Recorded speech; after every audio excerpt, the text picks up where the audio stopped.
ایسا بھی ہو سکتا ہے کہ آپ امام اعظم ابو حنیفہ کے مقلد ہیں،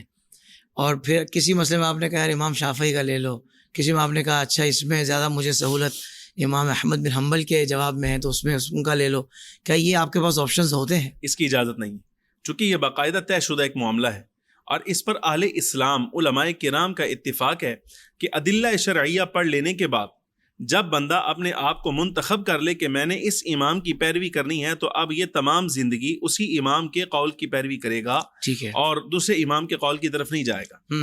یہ میں آپ کو بلکہ امام ابن رجب حنبلی رحمۃ اللہ علیہ کی عبارت میں پڑھ دیتا ہوں، تاکہ بجائے اس کے کوئی یہ کہے کہ خود میں حنفی ہوں اس لیے احناف کی عبارت پڑھتا ہے، تو میں احناف کا نہیں بلکہ امام ابن رجب حنبلی رحمۃ اللہ علیہ جو حنبلی مذہب کے ہیں ان کا یہ قول ہے۔ آپ فرماتے ہیں کہ اگر کوئی شخص ایسے کرے کہ جہاں من چاہا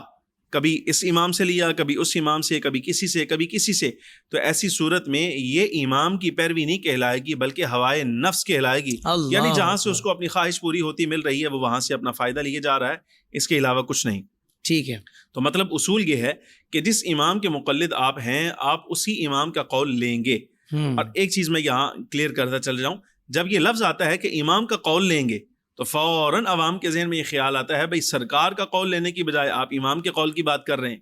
تو ہم کہیں کہ جو امام کا قول ہے وہ بھی سرکار دو عالم صلی اللہ علیہ وسلم کے قول کے خلاف نہیں ہے، امام کبھی نبی پاک صلی اللہ علیہ وسلم کے ارشاد کے خلاف کرتا ہی نہیں۔ واہ واہ، اس لیے جب کہا جائے گا کہ امام کا قول لیا جائے گا تو اس کا مطلب یہ کہ امام کا قول قرآن و حدیث کا ہی نتیجہ ہے، اس میں امام کا اپنا کسی قسم کا کوئی تصرف نہیں ہوتا۔ کچھ مسائل ایسے ہوتے ہیں، اب یہ اسی سوال کا جو آپ نے فرمایا نا کہ دوسرے امام کا، کچھ مسائل ایسے ہیں جن پر اتفاق ہو جاتا ہے کہ اس امام کی بجائے